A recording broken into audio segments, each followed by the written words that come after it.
I've thought about a political career at different points throughout my whole life, literally starting when I was 14. Part of the reason that I said what I said back in 2016 when I first stood up and voiced opposition to. Is there any aspiration where in a moment like this, with all of these weird things taking place worldwide, where maybe you've sat down behind closed doors with your family, with somebody, and have said, you know, Dad, Jordan, why don't you go in there and see if you can be the leader of a great country like Canada and do something about it? Has that conversation ever taken place at this phase of your life? Yes. And?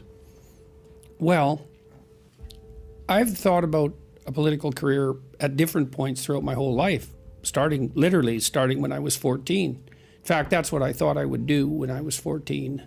I worked for a political party in Canada. It was a socialist party, as it turns out. And I had that option open to me when I was very young. But I figured out when I was about 16 that I didn't really know anything. And so I had ideas, and I was capable of functioning in the realm of ideas and putting them forth, even then, I would say, in a somewhat compelling manner. But I figured out, partly because I had worked with a lot of small business people, and also on the board of governors of this little college I went to. These are all people who'd built businesses from the bottom up. They were all immigrants, because everybody in Northern Alberta was an immigrant. And they didn't share my left-wing presuppositions, but they were very admirable people.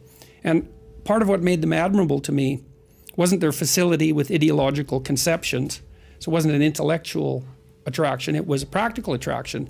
I'd worked in restaurants in this little town I grew up in, Fairview. And I liked working with the guys that built the restaurant. And I talked to them one day about the Socialist Party in Canada, and Alberta at that time had a pretty good small business platform, probably better than the Conservatives had in terms of what it would do for small businesses. And I asked them one day, why aren't you in favor of this small business platform? Because they wouldn't vote for the NDP, the Socialist Party, to save their lives. They said, well, we don't want to be small business people. We want to be big business people.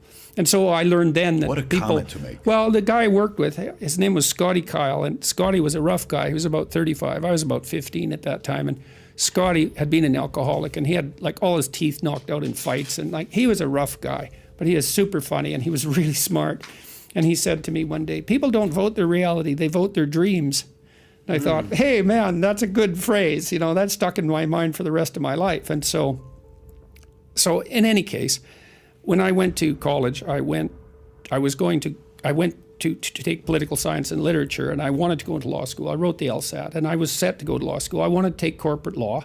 And the reason that I wanted to do that was to understand my enemy. That was the idea.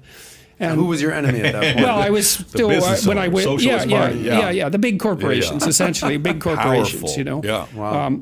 But I realized about a year into my college education, for a variety of reasons, that partly reading George Orwell, but that wasn't all of it, that I also didn't like. I went to a lot of the NDP party, and it's New Democratic Party. It's not the NDP party. New Democratic Party conventions, provincially and nationally, and I had access to the leadership for a variety of reasons. And a lot of the leaders were reasonably admirable people, or maybe even completely admirable people, who had worked with labor unions, and like they were advocates for the working class in a real sense. But the party level activists, I never liked them from the beginning. I thought, I don't trust you guys. You just seem to be driven by resentment, not genuine care for the working class. And so that didn't sit well with me. In any case, I started to get interested in psychological motivations for political behavior, especially as I went through my political science degree, because there was an increasing emphasis as we moved away from the classics, which is what I studied in the first couple of years, to more modern political thinking, let's say. It was all quasi-Marxist in that the political scientists believed intrinsically that people were only motivated by economic concerns. And I just never believed that. I thought, which economic concerns and why? Well, those questions weren't asked by political scientists. They took economic determinism as a starting point, and that never sat well with me. I thought there was a mystery there because it wasn't obvious to me what motivated people. And we're not ruled by our bellies as far as I'm concerned. So the idea of pure economic determinism was a non-starter. And that's really when I started to get interested in psychology. And I've made a choice all the way through my life. The choice has always been, say, political, sociological versus psychological, or perhaps spiritual. And I've always chosen the psychological work at the level of the individual. And I don't think I'm going to stop doing that. I mean, I have had discussions, serious discussions with people about a political career. And first of all, in my current situation, it isn't obvious to me at all that that wouldn't be less effective than what I'm already doing.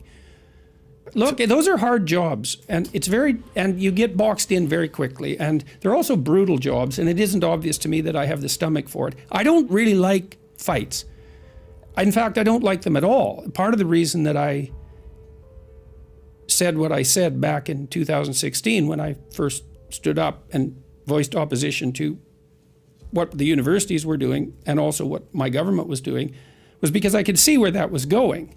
I could see that it was going to generate conflict of all sorts. I knew, for example, that all this pronoun foolishness was going to confuse thousands, particularly of young women, because there's a very large clinical history of that sort of thing happening for 350 years. So that's detailed in a book called The History of the Unconscious, which is a great book by a man named Henry Ellenberger, who wrote the best book on the history of psychoanalytic thinking. And so I knew that. In any case, part of the reason I spoke up, and this was a hallmark of my clinical practice and also of the manner in which my family was organized, is like, we're going to have that fight right now. And we're going to make peace, because I don't want to have this fight every day for the rest of my life. And so it's going to be a pain to fight through it, because it's always a pain to fight through a conflict. But if you can fight through it, you can make peace, and then you don't have the conflict. And I really don't like conflict. So I don't like it deferred, because I know what happens if conflict is deferred. You get weaker because you backed off, and the conflict gets more intense because its tentacles grow, in a sense. It's like not paying a utility bill. It's like, for the first month, it's not that big a problem.